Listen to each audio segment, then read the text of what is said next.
There's a common saying in recovery, which is, if you're hysterical, it's historical.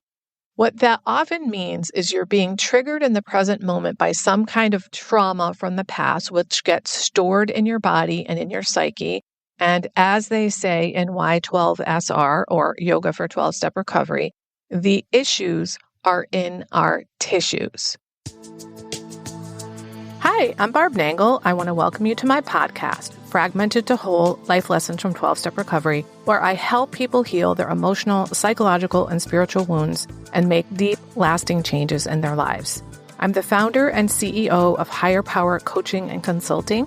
I'm a boundaries coach who specializes in helping women who are focused on what others are thinking and doing and neglect themselves in the process. And I have coached hundreds of people on how to build healthy boundaries using my exclusive Build framework. On this podcast, I share my experience, strength, and hope from recovery. I don't support or endorse any particular 12-step recovery fellowship, and I don't claim to speak for any particular 12-step fellowship. I also don't believe that 12-step recovery is the only way to recover. You might need additional help. I'm an avid beachcomber who collects sea glass, shells, wood, and stones. I am a formerly closeted fan of the Hallmark Channel, especially the Christmas movies. Hello, Christmas in July. I wear fingerless gloves from September to June because my hands are always cold, so I have about 15 pairs. And I get a huge kick out of counting how many days, weeks, and months there are until my birthday or Christmas at completely random times of the year. My hope is that you'll find my words concretely helpful in improving your life, whether you're in recovery or not. If you like what you've heard on this episode, please screenshot it and share it on your social media and tag me at Higher Power Coaching.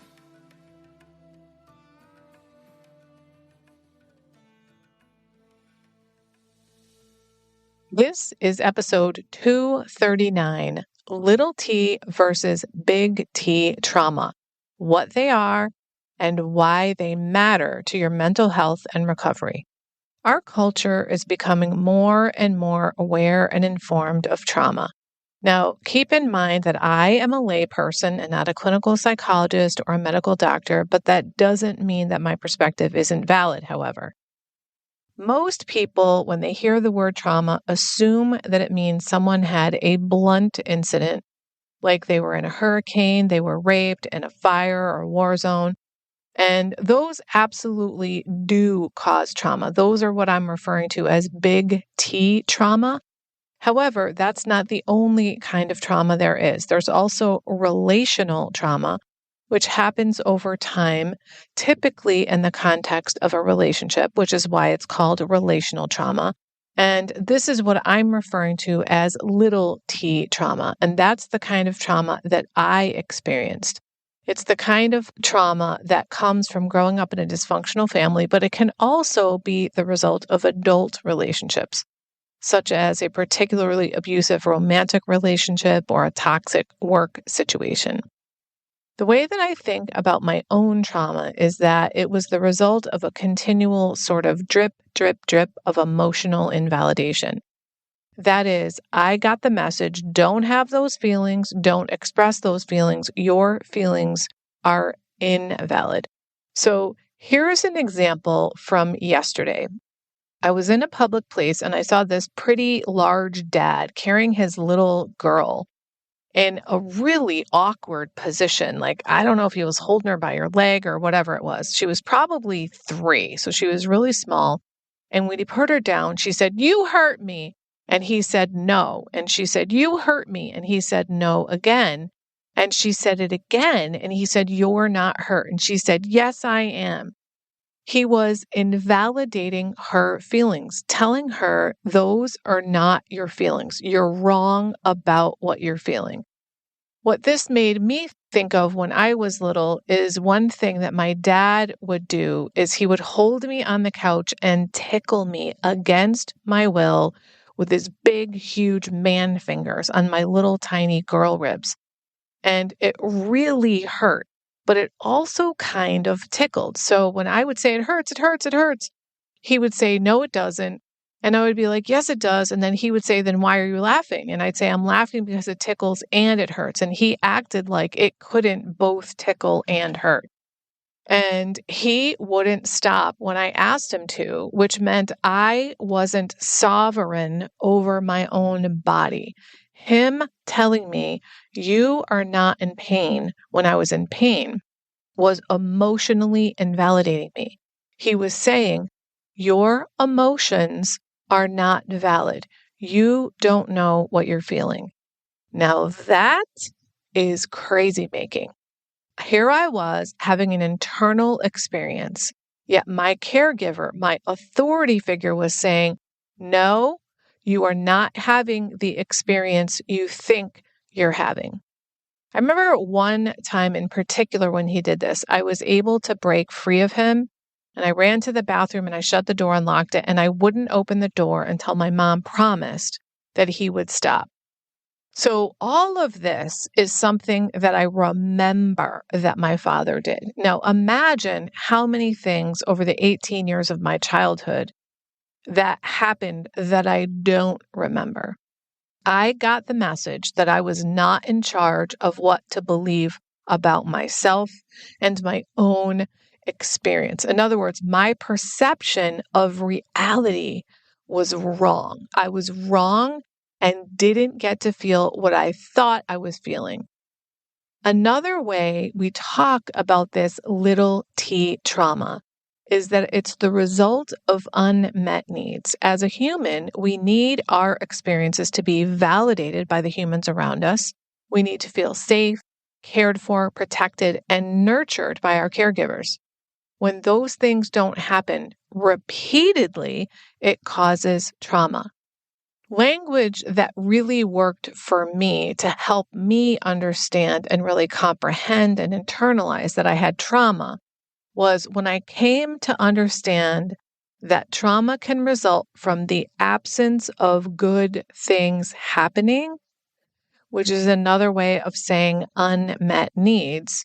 That's when I got the message that trauma results from the absence of good things happening. And I was like, okay, I guess this thing did happen to me. I guess that I have trauma. Now, mind you, I also had some big T trauma at the ages of 17 and 18 when my father tried to strangle me. The first time it happened was in the beginning of December of my senior year in high school. I was 17. And that night, I moved out of the house as a result of it. And I felt like I was plucked out of my life and just dropped into someone else's life. So the strangling itself was, of course, traumatic, but also the feeling of being plucked out of my life and just plopped into someone else's life was also traumatic.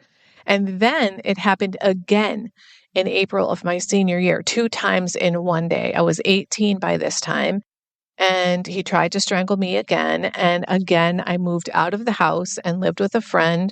And again, I felt like I'd been plucked out of my life and then plopped into someone else's life. So those were big T trauma. But what's interesting is I didn't even understand until I was in my late 20s that that was abuse. I thought I deserved it, and I thought my father was justified in doing it. I had to be told by a therapist that that was abuse, and that even if something happens just one time, it's still abuse. When I got into ACA, I dismissed those incidents as qualifying me for adult children of alcoholics and dysfunctional families. And my rationale was this: well, I was 17, I was almost fully grown. It didn't happen in childhood, so I dismissed those incidents as qualifying as trauma. This is a perfect example of being in denial about family dysfunction. When you think your father strangling you is not abusive and that it's justified, that is denial. When you don't think that those kinds of things qualify you for a trauma recovery program, that is denial. Now, the reason that I wanted to share about this distinction between little t and big T trauma and just trauma in general, is that there are a ton of walking wounded people out there, especially people in recovery. And because they only know about big T trauma and they don't remember anything like that happening to them, they assume I am not someone who has trauma. So when they learn about little t trauma, they might start to realize, oh, like me, I actually have trauma. So there are so many walking wounded people who have no fucking idea they're suffering from trauma. And I can tell you, I have met many from other recovery programs who have been sober or abstinent or drug free, et cetera, for decades. And yet their lives are still a fucking mess. They're just not physically acting out on their addiction. For many of them, trauma is the underlying issue, but they have no idea they have trauma. There's a common saying in recovery, which is, if you're hysterical, it's historical. What that often means is you're being triggered in the present moment by some kind of trauma from the past, which gets stored in your body and in your psyche. And as they say in Y12SR, or Yoga for 12-Step Recovery, the issues are in our tissues.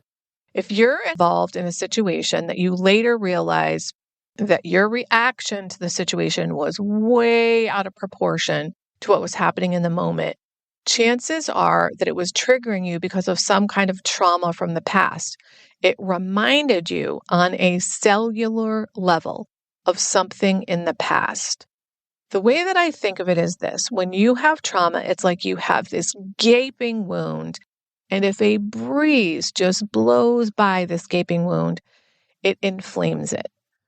For most adult children, our core wound is abandonment, mostly because of emotional abandonment, though, of course, it can also be from our parents, our caregivers abandoning us literally, either through dying or divorce or some other form of leaving us. But it's more commonly emotional abandonment, which is what happens when you are emotionally invalidated, like I described about myself earlier.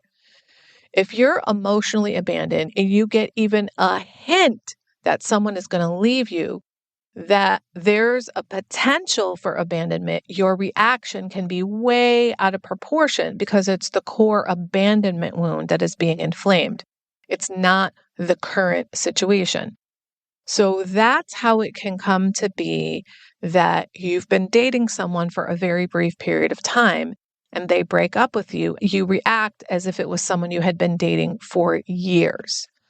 This kind of unidentified trauma can be why so many people in recovery repeatedly relapse. They have no idea that trauma is their underlying problem. And if they dealt with the trauma, they'd have a greater chance of staying sober.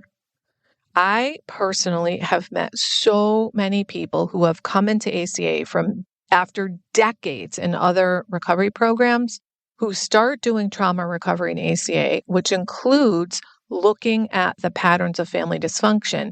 And they realize, oh, this is the shit right here. This is why I ate or why I drank or I drugged or I gambled or whatever. This is my core issue. Now, don't get me wrong. We need all those other recovery programs, of course, because millions of lives and families have been saved by them. But one of the things we do in ACA that is not done in other recovery programs is we look at our family system. When I did the steps in OA, I wasn't allowed to look at anybody else around me. It was all about me being selfish, self-seeking, dishonest, etc. And those things were true, but there was a lot more to the picture than that. In ACA, we're very clear. You are a product of your environment. And here's how we handle that in ACA. Instead of taking a searching and fearless moral inventory, we take a searching and blameless inventory of the family. We're trying to get down to causes and conditions, and we can't do that without looking at the family system. In step 4 in OA, I looked for what was my part in things. What did I do? Whereas in ACA, we look at what happened to me. Now, we can still get at what we did by way of what happened to me. And I'll give you an example from my life. That's probably the easiest one to understand. What happened to me was that I grew up in a family that engaged in indirect communication. You did not go to the person that you had difficulty with. You talked to everybody around them. And by the way, you didn't talk about the problem and try to solve it. You talked about the person, and they were the problem. So this was a communication pattern laid down in my family before I was born, which means I had zero hope of growing up in that family, knowing how to directly communicate with others, or that was even a thing. It just wasn't an option for me. So what I did was I gossiped. I talked negatively about my boss behind her back for 19 motherfucking years and didn't even realize that that was gossip. And I'm not stupid.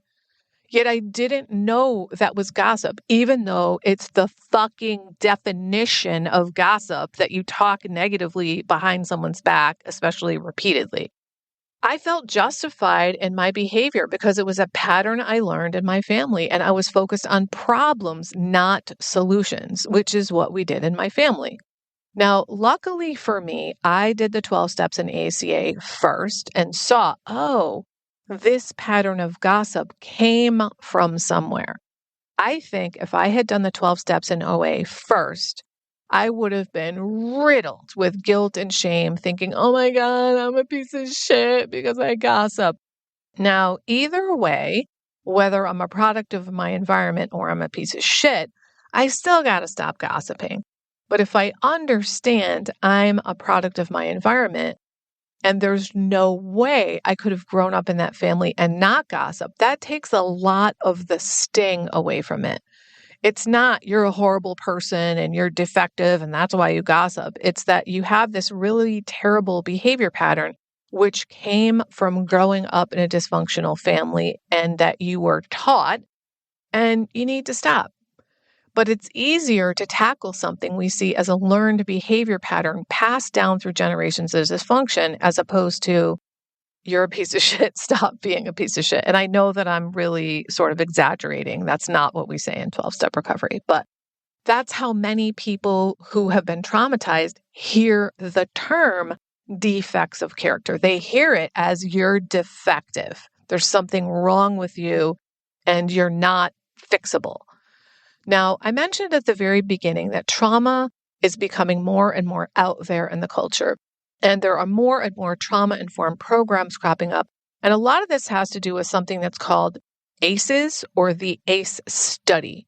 And ACE stands for Adverse Childhood Experiences. This is a longitudinal study, meaning it was done by following people over years to see the effects of their adverse childhood experiences over a long period of time. And it looks at the health and mental health effects on people with varying degrees of adverse childhood experiences. The study is pretty profound in that it shows that all kinds of mental and physical health outcomes are far worse for those who have higher incidence of adverse childhood experiences, including things like cancer and diabetes. So I'll put links in the show notes so you can take the ACE quiz. You can also learn more about it. And if you feel like you need to get some help with trauma, I highly recommend you find a trauma-informed therapist, hopefully through a recommendation from someone who has been their patient. If not, in the ACA fellowship text, which we call the Big Red Book, there are some great recommendations for how to find the right therapist. And I'm going to also put a link in the show notes to the ACA fellowship in case you'd like to look into that. I cannot recommend it highly enough. It has been an absolute fucking game changer for me. I was recently reminded by a friend that when I first started recovery, I didn't feel lovable. I almost can't believe that I used to feel that way and that I kind of forgot something so profound because I truly love myself now. And I want that for everybody. If you don't love yourself, there's literally nothing that can make up for that. I created something exclusively for my private clients since many of them don't love themselves. And I've now opened up my private vault to share it with up to 10 people individually. It's called the Self-Love Sprint. You'll grow to love yourself and truly feel worthy, so you can stop saying yes when you really want to say no, stop neglecting yourself and putting everyone else first, stop saying all kinds of nasty shit to yourself. That is not what people who love themselves and feel deserving do. You'll stop being afraid that others will think that you're selfish for taking time to care for yourself. This is also for you if you don't really know who you are because you've always been such a fucking chameleon. Go to higherpowercc.com/love sprint. Remember, I'm only offering 10 of these, so don't wait. If you like this podcast, and I'm guessing you did or you wouldn't still be listening, then you're gonna love the other things I have to offer.